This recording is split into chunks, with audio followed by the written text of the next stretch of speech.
Hello students, Hariom. आज हम पढ़ेंगे पैराक्राइन सीक्रेशंस। क्या होते हैं पैराक्राइन सीक्रेशंस? तो paracrine secretions are those chemicals when released exerts its effects on cells and tissues located in the neighborhood of its site of secretions।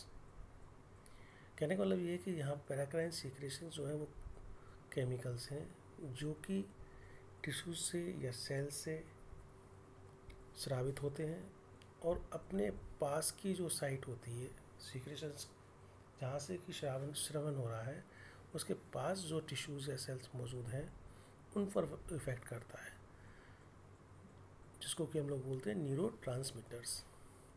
तो paracrine hormones are dispersed by simple diffusion in the interstitial fluid, and this restricts their action to short distance। ठीक है। local enzymes in the vicinity usually rapidly inactive the paracrine secretion, thus preventing adequate entry into the bloodstream। अब यहाँ पर क्या होता है कि जब सिंपल डिफ्यूजन के द्वारा ये जो सीक्रेशन है वो इंटरस्टिशियल फ्लूइड के अंदर पहुंच जाता है, लेकिन उस जगह पर उसके पास का जो एरिया होता है वहाँ पर लोकल एंजाइम्स होते हैं जो कि उस जगह पर जो पैराक्राइन सीक्रेशंस हैं उनको वो एक सर्टेन या एक एडिक्वेट अमाउंट के बाद ब्लड स्ट्रीम में जाने से रोकता है। उदाहरण के लिए हम देखें तो histamine release from cells in the stomach mucosa has a direct influence on the parietal cells of the oxygenatic gland, causing an increase in acid secretions। दूसरा क्या एक उदाहरण है, neurotransmitters such as acetylcholine acts on the parietal cells in the stomach mucosa, causing an increase in acid secretions। ठीक है। तीसरा इसका अंदर क्या है कि prostaglandins PGE2 is responsible for cervical dilation at the time of postulation।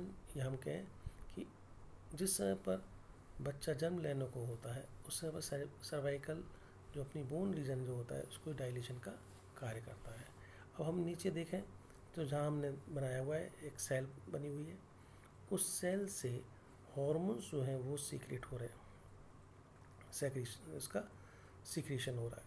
अब ये उसके पास की जो सेल है उस सेल पर जाकर के ये एक्ट कर रहा है और एक्ट करने वहाँ के लोकल जो एरिया है उसके अंदर एंजाइम्स इनको जाने से रोकते हैं। तो इस तरीके से इसको बोलते हैं पैराक्राइन ग्लैंड, जो अपनी लोकल विसिनिटी के अंदर ही एक्ट करता है। अब हम देखें दूसरी चीज़ ऑटोक्राइन सीक्रेशंस। अब ऑटोक्राइन सीक्रेशंस क्या होते हैं? Autocrine secretions are chemicals which are secreted by specific cell into the extracellular fluid surrounding the cell and which acts upon the very cells. मतलब उसके बिल्कुल जो सेम सेल जो है उसी पे ही वो एक्ट करता है। For example norepinephrine that is released by the neurons in the adrenal medulla further inhibits norepinephrine release by those cells. ठीक है। सेकेंड एग्जाम्पल इसका क्या है? Insulin release from the beta cells in the pancreas has an inhibitory effect on insulin secreted by these beta cells, which is independent of glucose level in the blood। अब हम यहाँ पर देखें नीचे हम ऑटोक्राइन सेल जो है वो सेल से सीक्रेट होने वाला हार्मोन जो है खुद ही अपनी उस सेल्स के ऊपर जा कर के एक्ट कर रहा है। इसको बोलते हैं हम लोग ऑटोक्राइन सीक्रेशन। तीसरा हम लोग आए तो जो हम पढ़ रहे हैं आगे अभी इसका और पढ़ेंगे कि एंडोक्राइन सेल्स, एंडोक्राइन ग्लैंड्स क्या हैं क्या नहीं है। तो उसके लिए हम देखें तो एंडोक्राइन सीक्रेशंस क्या है? endocrine secretions are chemicals called hormone secreted in the endocrine glands. Endocrine glands हम जानते हैं उनको कहते हैं जिनके अंदर की डक्ट्स नहीं पाई जाती और अपना सीक्रेशन जो है वो डायरेक्ट किस में डिफ्यूज करते हैं, ब्लड स्ट्रीम के अंदर. तो endocrine secretions are chemicals called hormone secreted by the endocrine glands diffuse into the blood stream. The latter carries them from the site of production to the site of action. They act on a specific organ called target organ. अब हम यहाँ नीचे diagram में देखें, हमने एक example लिया है कि यहाँ एड्रिनल ग्लैंड है. एड्रिनल ग्लैंड जो है इससे हार्मोन सीक्रेशन हो रहा है. तो जो हार्मोन जो केमिकल सीक्रेशन हो रहा है वो उसके पास इंटरस्टिशियल फ्लूइड में डिफ्यूज़ होता है. और वो डिफ्यूज़न क्या है, जो वास्कुलर सिस्टम है, जो कैपिलरीज हैं, उन कैपिलरीज के द्वारा उसके अंदर प्रवाहित होता है. उस ब्लड सर्कुलेशन के द्वारा, ये परिसंचरण तंत्र के द्वारा ये आगे आकर के जो टारगेट सेल्स हैं उन पर आकर के एक्ट करता है और उनको स्टिमुलेट करता है. तो यहाँ पर एंडोक्राइन सीक्रेशन हो गया. अब हम इसी के कंटिन्यूशन में आगे चलें तो हम देखते हैं कि ये जो सीक्रेशन है, जो हार्मोन है, उसके सीक्रेशन को हमारी बॉडी के अंदर किस तरह से कंट्रोल किया जाता है. क्योंकि सीक्रेशन तो हो गया, अब मालूम पड़ रहा है कि या तो ये सीक्रेशन कम है या ये सीक्रेशन ज़्यादा है. तो ये अंतःस्रावी ग्रंथियाँ जो होती हैं इनको जो केमिकल रिलीज होता है वो हमारे तंत्र के द्वारा, और दूसरा क्या, हाइपोथैलेमस. तो सेंट्रल नर्वस सिस्टम जो है ये इस डायग्राम में हम लोग देखें यहाँ पर कि सीएनएस सिस्टम है. सीएनएस सिस्टम के से हमारे पास संदेश आया और संदेश का आया हाइपोथैलेमस पे आया. तो हाइपोथैलेमस एक्टिवेट होकर के उसने रिलीज़ किया, हार्मोन संकेत दिए, सिग्नलिंग दी. तो यहाँ पर हम लोग देखें अंतःस्रावी ग्रंथियाँ जो हैं इनके द्वारा हार्मोन की मात्रा किसी एक समय पर शरीर की आवश्यकता अनुसार ज्ञात की जाती है, मालूम पड़ती है. तो इसी के आधार पर जो एंडोक्राइन सिस्टम है वो कार्य करता है कि हार्मोन का जो प्रोडक्शन है, प्रोडक्शन करने वाली कोशिकाएं जो हैं वो सेंसिंग होती हैं या सिग्नलिंग सिस्टम के द्वारा सूचना प्राप्त करती हैं, जिनके द्वारा ये कोशिकाएं जो होती हैं, ये कोशिकाएं जो होती हैं ये एक जगह से दूसरी जगह पर सूचनाएं प्रदान करती हैं. इनके द्वारा इनको रेगुलेट करते हैं. तो हम यहाँ पर देखें कि जो फीडबैक कंट्रोल सिस्टम जो है हार्मोन का, उसमें क्या होता है कि बहुत सारी संकेत जो हैं हमारे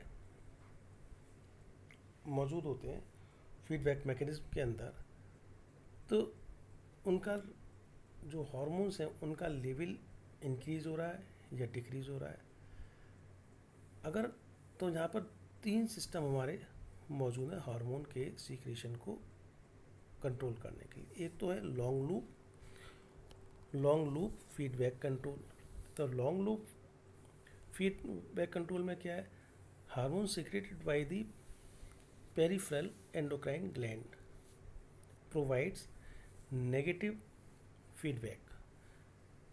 feedback to the hypothalamus or anterior pituitary gland. For example, excess level of thyroxine will inhibit both the anterior pituitary gland from secreting thyroid stimulating hormone TSH and the hypothalamus from secreting thyrotropin releasing hormone. दूसरा system इसके अंदर था short loop feedback control. The anterior pituitary hormone in plasma provide a negative feedback to the hypothalamus, decreasing the secretion of releasing hormone RH. तीसरी चीज़ होती है ultra short loop feedback control. The releasing hormone themselves have a negative feedback influence on hypothalamus, thus decreasing the secretion of the hypothalamic hormones. तो यहाँ पर हम इस diagram को देखें, CNS सेंट्रल नर्वस सिस्टम है, इससे हमें स्टिमुलेशन मिले हाइपोथैलेमस को। हाइपोथैलेमस ने यहाँ पर रिलीजिंग हार्मोन्स जो है वो प्लाज्मा के अंदर रिलीज़ किया। प्लाज्मा के अंदर रिलीज होने के बाद डिफ्यूज़ होकर के एंटीरियर पिट्यूटरी ग्लैंड जो है उसके ऊपर एक्ट किया। तो उसके ऊपर जब एक्ट किया तो ये है लेवल 2। यहाँ पर एंटीरियर पिट्यूटरी का जो पोर्शन है इसने पेरिफेरल जो एंडोक्राइन ग्लैंड है, जैसे यहाँ पे हमने बताया था कि एड्रिनल ग्लैंड, तो यहाँ पर पेरिफेरल एंडोक्राइन ग्लैंड के ऊपर आके एक्ट किया। रिएक्शन उसके एक्ट होने से लेवल 3 पर जो पेरिफेरल एंडोक्राइन हार्मोन जो है प्लाज्मा के अंदर वो इंक्रीज हुआ, मतलब डिफ्यूज हुआ, और वो अपना जो वास्कुलर सिस्टम है उसके द्वारा टारगेट टिश्यू के पास रिलीज हुआ। अब टारगेट टिश्यू पर आकर के हार्मोन लेवल इंक्रीज हुआ। अब उस टिश्यू को ज़रूरत नहीं है, तो क्या हुआ, जहाँ लेवल 3 से लॉन्ग लूप से सीधा हाइपोथैलेमस पर जाकर के उसने अपने संकेत दिए, सिग्नल्स दिए कि अब हमें आवश्यकता नहीं है, इसको रोको। तो ये होता हुआ लॉन्ग लूप। उससे पहले ही टारगेट टिश्यू जो था उसने फिर वापस से अपने जो टारगेट ऑर्गन है एंडोक्राइन ग्लैंड के पास वाला लेवल 3 है वहीं से इसने अपने आप को सिग्नल दिए, किसको दिए, एंटीरियर पिट्यूटरी ग्लैंड को, कि भाई हमें आवश्यकता नहीं है, तो इसने वहीं इसका सीक्रेशन रोक दिया। तीसरी चीज़ क्या है इसकी, जिसको कि हम लोग बोलते हैं ultra short loop feed mechanism. यहाँ पर हम लोग देखें जो रिलीजिंग हार्मोन है उसी ने संकेत दे दिया किसको, हाइपोथैलेमस को, कि भाई हमें आवश्यकता नहीं है, तो इसने इस चीज़ को वहीं रोक दिया। तो इस तरीके से ये फीडबैक मैकेनिज्म काम करता है। अब यहाँ पर हम लोग देखें कि नेगेटिव फीडबैक मैकेनिज्म क्या होती है। नेगेटिव फीडबैक मैकेनिज्म के अंदर वही चीज़ है कि जब कोई हार्मोन जो प्रॉपर लेवल उस हार्मोन का उस टारगेट टिश्यू के ऊपर हो जाता है, पूरा होता है, तो एक समय के बाद after stimulation causes release of the hormone condition और product resulting from the action of the hormone tend to suppress its further release. तो वहाँ पर जो हार्मोन है, ये हार्मोन उस पर्टिकुलर टारगेट ऑर्गन पर आकर के अप्रोच करता है और उस टिश्यू से सीक्रेशन करके हार्मोन रिलीज करता है। यहाँ पर एग्जांपल देखें कि हाइपोथैलेमस से थायरोट्रोपिन हार्मोन रिलीज हो रहा है, जिसको कि हम लोग बोलते हैं TRH। अब ये TRH जो है पिट्यूटरी के एंटीरियर पोर्शन पर एक्ट करता है। उसके एक्ट करने से क्या होता है, thyroid stimulatory hormone TSH release होता है। अब ये TSH जो है रिलीज होकर के अपना वास्कुलर सिस्टम परिसर्जन तंत्र से किस पे आता है, थायराइड ग्लैंड पे आता है। थायराइड ग्लैंड पर आकर के थायराइड ग्लैंड जो है वो रिड्यूस करता है ट्राईआइडो थायरोनिन T3 और थायरोक्सिन T4। ये प्लाज्मा के अंदर रिलीज हो जाता है, रिलीज होकर अपने टारगेट ऑर्गन टारगेट टिश्यू जो है उसको एक्ट करता है। लेकिन यहाँ पर जब T3 या T4 जो है प्लाज्मा के अंदर अधिक मात्रा के अंदर रिलीज होने लगता है, तो ये वापस से सिग्नल करता है किसको, एंटीरियर पिट्यूटरी को, और उसको मना करता है कि भाई हमें आवश्यकता नहीं है। इसी तरीके से अपना डायरेक्ट जो लॉन्ग लूप है उससे हाइपोथैलेमस को एक्ट करता है और हाइपोथैलेमस को मना करता है। तो ये नेगेटिव फीडबैक कहलाया जाता है। For example, negative feedback by plasma level of thyroid hormones on the hypothalamus and the anterior pituitary gland. दूसरा क्या है, negative feedback plasma control level on the hypothalamus and the anterior pituitary gland. Positive feedback mechanism क्या है, positive feedback occur when the biological action of the hormone causes additional secretion of hormone।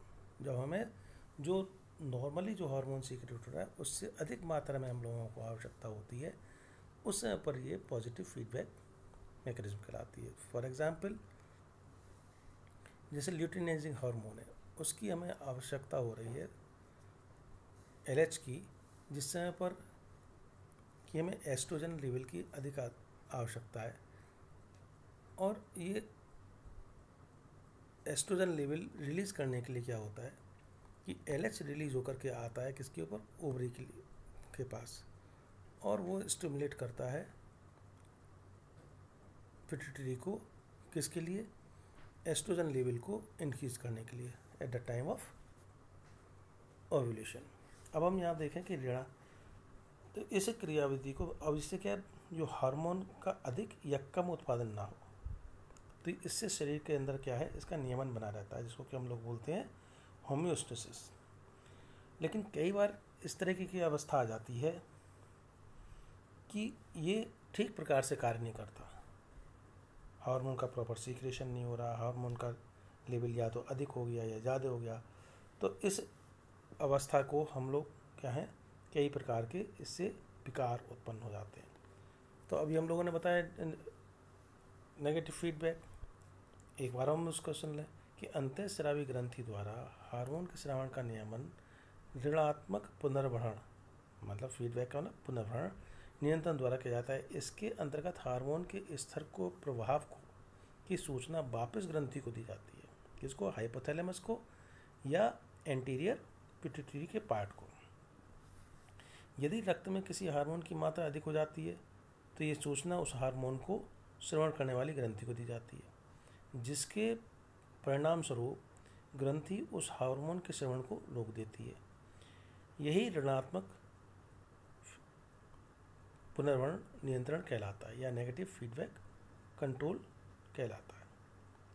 Example मैंने आपको दिए कि यदि रक्त के अंदर क्या है, इंसुलिन की मात्रा अधिक हो जाती है, तो ये बढ़ी हुई मात्रा पैनक्रियास की बीटा सेल्स जो हैं संश्लेषण करती हैं, तो उनको रोक देती हैं। जो हम स्तनधारियों की अधिकतर अंतःस्रावी ग्रंथियाँ जो हैं, ये फीडबैक नेगेटिव फीडबैक मैकेनिज्म के आधार पर ही कार्य करती हैं, और इसी सिद्धांत द्वारा ये सब नियंत्रण होते हैं। इंसुलिन का सिक्रेशन है, ग्लूकागॉन है, पैराथ्रो हार्मोन है ना, थायरोकैल्सिटोनिन है, एल्डोस्टेरोन है। तो आज हमने ये नेगेटिव फीडबैक मैकेनिज्म इसको पढ़ा। नेक्स्ट टाइम हम इनकी संरचना जो है अंतःस्रावी ग्रंथियों की, उनका अध्ययन करेंगे। Thank you.